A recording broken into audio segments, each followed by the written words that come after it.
pertanyaan aku yang mau aku tanyain ke Mbak Eva, tanpa buang-buang waktu lagi karena kita tuh cuman punya waktu 30 menit. Kalau ngobrol sama Mbak Eva ini nggak cukup Bun 30 menit. Jadi nggak usah basa-basi, langsung aja yuk tanyain lagi. Nah, ini kan banyak ya Mbak ya, dari bahasan kita tadi ini orang tua Mhm, yang suka mengupload, punya hobi lah dia mengupload foto, mmm, kegiatan anak, mhm, apapun yang positif tentang anaknya mereka iya, upload gitu. mhm mhm Tapi mhm, mereka masuk ke pakai akun medsos si orang tua gitu, tapi banyak iya, juga orang tua yang, sengaja bikin akun medsos atas nama anaknya. Nah menurut Mbak dari sisi, psikolog, do you think bener gitu? Boleh, nggak apa-apa gitu? eee, anak sebetulnya sudah punya akun sendiri itu, eee, idealnya kan kalau misalnya secara aturan 12 tahun ya. Mhm, Tetapi kalaupun dibuatkan itu nanti, kita harus menanyakan pada diri kita dulu, alasannya mengapa kita buat itu, gitu ya. mhm, Contoh misalnya, eee, banyak, eee banyak, pengalaman bahwa orang membuat itu, biar keluarganya yang lain yang berbeda jauh, misalnya dia tinggal di luar negeri atau dia, tinggal di satu daerah di mana nggak ada keluarganya. Jadi, dia buat untuk supaya saling, berbagi. mhm. Nah, tapi kalau untuk atas nama anak, nah ini yang harus hati-hati karena, eee, siapa yang mau dituju, siapa yang mau ngelihat, gitu. Nah, itu yang penting. Oke. Karena, eee, anak punya hak sebetulnya untuk, ya berkaitan sama haknya anak adalah dia punya pilihan dan pada saat anak belum punya pilihan, itu jadi pilihan ada di orang tua. Nah, kita Mmm, harus jaga hak anak itu. Dari macam-macam berkaitan biasanya sih dampaknya berkaitan sama kejahatan-kejahatan yang ada di media. mmm, oke. Uh, nah lanjut terus ya Mbak ya, Mhm, eee, di zaman sekarang nih juga banyak sekali anak kecil yang jadi influencer sampai dapat endorse. ya. Nah menurut Mbak Eva pribadi nih pendapat pendapat pribadi Mbak Eva, termasuk kategori anak itu dipekerjakan gitu nggak sih sama orang tuanya Mbak? Mmm, Mempekerjakan anak gitu? undang-undang ya, iya ya, undang-undang anak sih sebetulnya,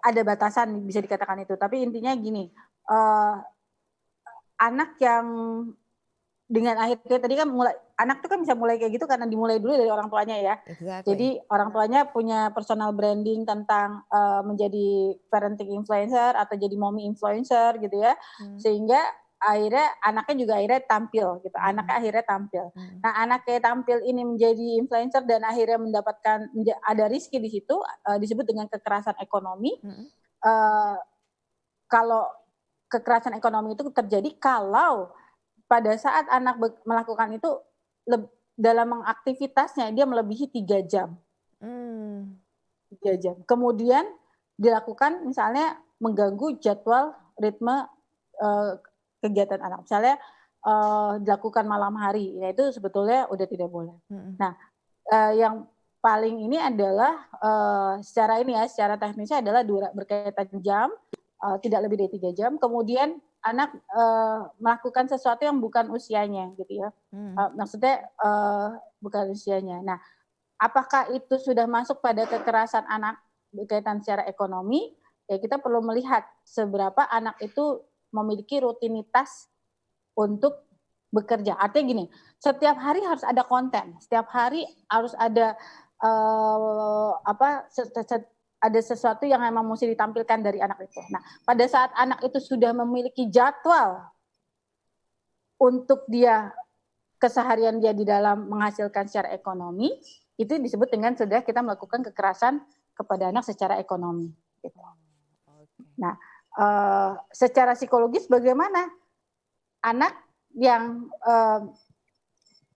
dikhawatirkan adalah pada saat anak memandang situasi sosial, di mana anak akan berupaya terbiasa untuk memenuhi tuntutan yang ada di lingkungan. mmm, Nah, pada saat itu tidak sesuai sama tuntutan lingkungan, anak belum tentu siap terhadap situasi itu. Jadi, oke, apa, yang paling secara psikologis adalah apa, anak terbiasa untuk tampil memenuhi kebutuhan harapan lingkungan. Sehingga anak tidak tumbuh atau sulit untuk tumbuh menjadi diri dia apa adanya. Oke. Nah, jawaban Mbak yang barusan ini kan ada kaitannya dengan pertanyaan aku nih yang sekarang nih. Berarti ada ya pengaruhnya dengan tumbuh kembangnya dia secara psikologis. Bener nggak? Ada. Kalau tadi dalam kondisi yang tadi betul-betul dia sampai apa ya? Ya tadi ada suatu sistem atau satu jadwal yang membuat dia betul-betul punya waktu atau keharusan untuk menghasilkan konten-konten terhadap sosial media itu sendiri. Oke. Nah, sisi positifnya untuk si anak sendiri menurut Mbak ada? Sisi positif mungkin pasti ada karena sisi positifnya anak akan lebih percaya diri gitu kan, anak akan tahu bahwa dia punya Potensi kelebihan gitu.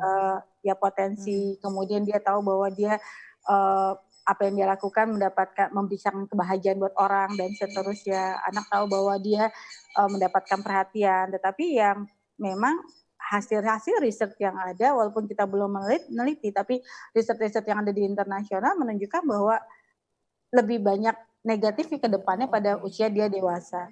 Artinya pada saat nanti dia proses masa anak, misalnya masa bayi ke masa anak ke masa remaja. Nah, masa transisi ini yang cukup berat buat anak. Apakah dia akan tetap bisa memenuhi harapan yang seperti lingkungan inginkan? Misalnya dia yang bayinya lucu, pada saat dia remaja belum tentu tampil selucu itu gitu misalnya. Apakah itu dan apakah itu anak udah suka atau tidak kondisi itu. Misalnya dulu orang lihat dia lucu, terus sekarang dia nggak suka dianggap lucu, dia pengen dianggap dewasa misalnya. Nah itu kondisi yang paling terlihat adalah bagaimana seseorang tertekan oleh tuntutan atau harapan dari orang lain. Sehingga lebih banyak bergerak atau berperilaku sesuai dengan harapan orang lain dibandingkan bergerak atau berperilaku sesuai dengan apa yang dia inginkan. Seperti itu. Luar biasa. Habis sudah pertanyaanku untuk segmen kedua ini Mbak Eva. Oke. Terasa. Kita break dulu ya Mbak ya. Kita break dulu. Sama-sama. Nanti kita bakalan balik lagi Bunda. Tunggu, aku akan balik lagi sama Mbak Eva untuk nerusin obrolan kita tentang topik kali ini. We'll be back, jangan kemana-mana. Terus jangan lupa follow Instagram kita di Mata Milenial Indonesia dan subscribe, comment, like, and share YouTube channel Mata Indonesia TV ya. We'll be back.